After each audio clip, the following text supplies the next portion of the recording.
जैसा कि सर्वविदित है कि केंद्र व यूपी सहित अन्य राज्यों की भी सरकारें अपनी आर्थिक नीति, बजट व अर्थव्यवस्था आदि को लेकर जो बड़े बड़े दावे कर रही हैं, वे ज्यादातर हवाई न होकर काश जमीनी हकीकत में सही और वास्तविक होते तो वाकई भाजपा द्वारा अच्छे दिन लाने के इनके सुनहरे सुहावने व लुभावने वायदे की थोड़ी अच्छी बात होती। किंतु दुखद है कि सरकार की अधिकतर नीतियों एवं कार्यक्रमों से जग जाहिर तौर पर कुछ मुट्ठी भर बड़े बड़े पूंजीपति व धन्ना सेठ और अधिक धनवान बन रहे हैं व इन जैसे लोगों की संख्या दिन दोगुनी व रात चौगुनी बढ़ रही है, जो कि ये सरकार की पूंजीवाद समर्थक नीति का जीता जागता प्रमाण है। जबकि सरकारों का सही व संवैधानिक दायित्व अमीरों को और अधिक अमीर बनाने की बजाय यहाँ के दलितों, आदिवासियों, पिछड़े वर्गों व अन्य मेहनतकश समाज से संबंधित रखने वाले करीब 125 करोड़ नागरिकों की गरीबी, बेरोजगारी व हर प्रकार के इनके पिछड़ेपन को दूर करना चाहिए, ताकि इन सबका थोड़ा भला होकर इनके त्रस्त जीवन में बहुअपेक्षित व बहुप्रतीक्षित सुधार लाने की संवैधानिक मंशा पूरी हो सके। लेकिन ऐसा नहीं करना स्पष्टतः सरकार की गरीब विरोधी नीति व कार्यकलाप ही कहलाएगा। और यूपी व देश के ऐसे बिगड़े हालात को लेकर हमारी चिंता स्वाभाविक तौर पर इसलिए है क्योंकि अम्बेडकरवादी सोच व चिंतन वाली पार्टी बीएसपी इन्हीं वर्गों के शोषित पीड़ित करोड़ों लोगों को अपने पैरों पर खड़ा करने के लिए अस्तित्व में आई है और परम पूज्य बाबा साहब डॉक्टर भीमराव अंबेडकर के जीवन आदर्श की तरह ही लगातार संघर्षरत भी है तथा साथ ही उत्तर प्रदेश में 4 बार मेरे नेतृत्व में रही सरकार में सामाजिक परिवर्तन व आर्थिक मुक्ति का ऐतिहासिक सुधार जमीन पर उतार करके भी दिखाया है, जो इसका ये खास उदाहरण भी है। इसके अलावा वैसे तो यूपी सरकार यूपी को वर्तमान में जो चल रही है, यूपी सरकार यूपी को देश का ग्रोथ इंजन होने का दावा करते हुए नहीं थकती है, किंतु आबादी के हिसाब से देश के सबसे बड़े राज्य होने के बावजूद यहाँ के लोगों के जीवन की जो शिक्षा, स्वास्थ्य, सड़क, बिजली, पानी आदि बुनियादी जरूरतों को लेकर जो दुर्दशा है वह किसी से भी छिपी हुई नहीं है। केंद्र की तरह यूपी सरकार के पास भी धन की कमी नहीं है, लेकिन इसका इस्तेमाल यहाँ के गरीब लोगों के हित कल्याण तथा इनके जीवन सुधार में पूरे सही से नहीं होना, ये काफी चिंताजनक बात है। ये कांग्रेसी कृत्य है, ये तो कभी कांग्रेस के जमाने में होता था। ये कांग्रेसी कृत्य है जिस नक्शे कदम पर अब भाजपा सरकारें भी चलती हुई नजर आ रही हैं। भाजपा व अन्य और जो रीजनल पार्टियों की सरकारें हैं वो भी चलती हुई नजर आ रही है, जो बड़े दुख की बात है।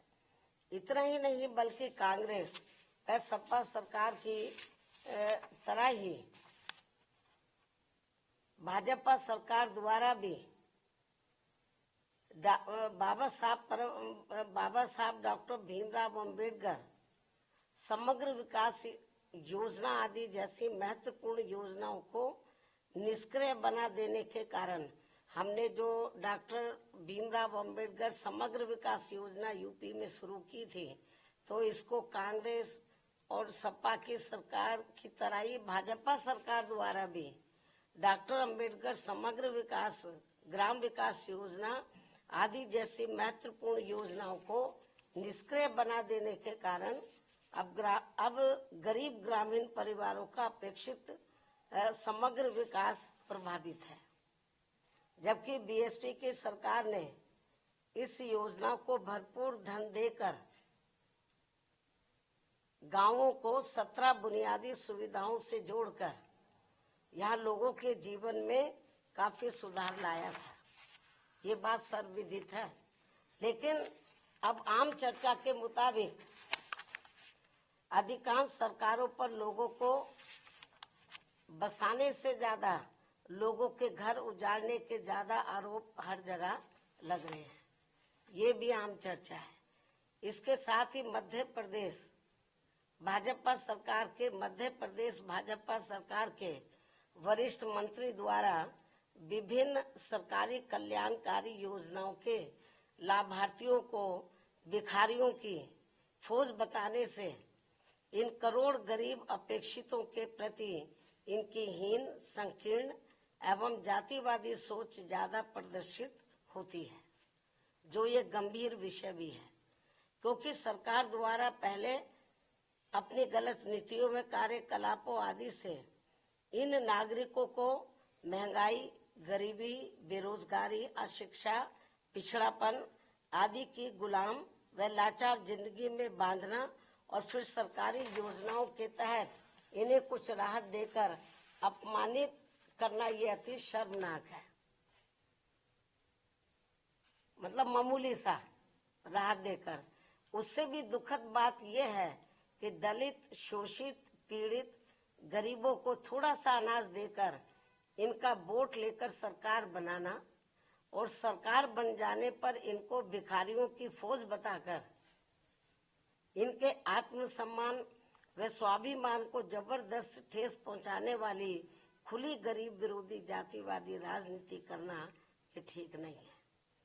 और इसकी जितनी भी निंदा की जाए वह कम है। ये विषय हालांकि मीडिया में तो काफी चर्चा में रहा है, लेकिन इसके बावजूद केंद्रीय नेतृत्व ने इसका संज्ञान लेना उचित नहीं समझा, जो ये भी चिंता की बात है। इसके साथ ही यूपी ही नहीं बल्कि पूरे देश में भाजपा सरकारों द्वारा कानून व सरकारी मशीनरी का दुरुपयोग करके धर्म विशेष के नागरिकों व उनके धार्मिक स्थलों आदि को जो टारगेट किया जा रहा है, वह संविधान की मान मर्यादा व उसके धर्म निरपेक्षता के मूल सिद्धांत के विरुद्ध वास्तव में देश के विकास को बाधित करने वाला कदम है। और अब मेरा यही कहना है, केंद्र व यूपी सहित सभी राज्य सरकारों को अपनी संकीर्ण, द्वेषपूर्ण, जातिवादी व सांप्रदायिकता आदि के कृत्यों से जरूर बचना चाहिए, क्योंकि इससे देश के करोड़ों गरीबों, मजदूरों, शोषितों, पीड़ितों, दलितों, आदिवासियों, पिछड़ों व अन्य मेहनतकश नागरिकों का हित व कल्याण नहीं हो पा रहा है, और जिससे वास्तव में देश हित भी प्रभावित हो रहा है। ऐसे में सरकारों की नियत, नीति व अमल में भी सर्वजन हिताय व सर्वजन सुखाय जैसा सही संवैधानिक जनहितैषी बदलाव होना जरूरी है। संक्षेप में अब हमारी पार्टी का यही कहना है कि हर वर्ष केंद्र व राज्यों के बजट में देश, प्रदेश व जनहित की जो काफी बड़ी बड़ी बातें कही जाती हैं, और आपको मालूम है इस समय बजट का दौर चल रहा है पूरे देश में। राज्यों की सरकारें अपना बजट रख रही हैं, केंद्र की सरकार ने भी बजट रखा, चर्चा भी अब इस पर होगी। लेकिन इन्होंने हर साल केंद्र और राज्यों की सरकारें अपने बजट में देश, प्रदेश व जनहित की, केंद्र की सरकार देश की जनहित की और राज्यों की सरकारें प्रदेश व जनहित की तो काफी बड़ी बड़ी बातें करती हैं, लेकिन उन पर 50% भी सही से अमल नहीं किया जाता है। क्योंकि मैं देख रही हूँ आए दिन किसी न किसी राज्य का बजट आ रहा है, लंबी चौड़ी बातें करते हैं। यूपी में भी कही गई, केंद्र की सरकार ने भी कही, लेकिन जितनी वो बड़ी बड़ी बातें करते हैं बजट को लेकर विभिन्न क्षेत्र में, उन पर 50% भी सही से अमल नहीं हो पा रहा है। और वास्तव में प्रैक्टिकल में तो देखने के लिए ये मिल रहा है कि जो दबे कुचले लोग हैं, दलित हैं, पिछड़े हैं, आदिवासी हैं, माइनॉरिटीज के लोग हैं, तो इनके साथ तो काफी अन्याय हो रहा है। तो इनके हित के लिए, इनके डेवलपमेंट के लिए, इनके मद में जो पैसा बजट में रखा जाता है कि इतना पैसा हम इनको दे रहे हैं इनके डेवलपमेंट के लिए, लेकिन वो पूरा पैसा उनके डेवलपमेंट में नहीं लगता। और हमें तो ये भी जानकारी मिलती है कि अंत में उनका काफी पैसा दूसरे मद पर खर्च कर दिया जाता है।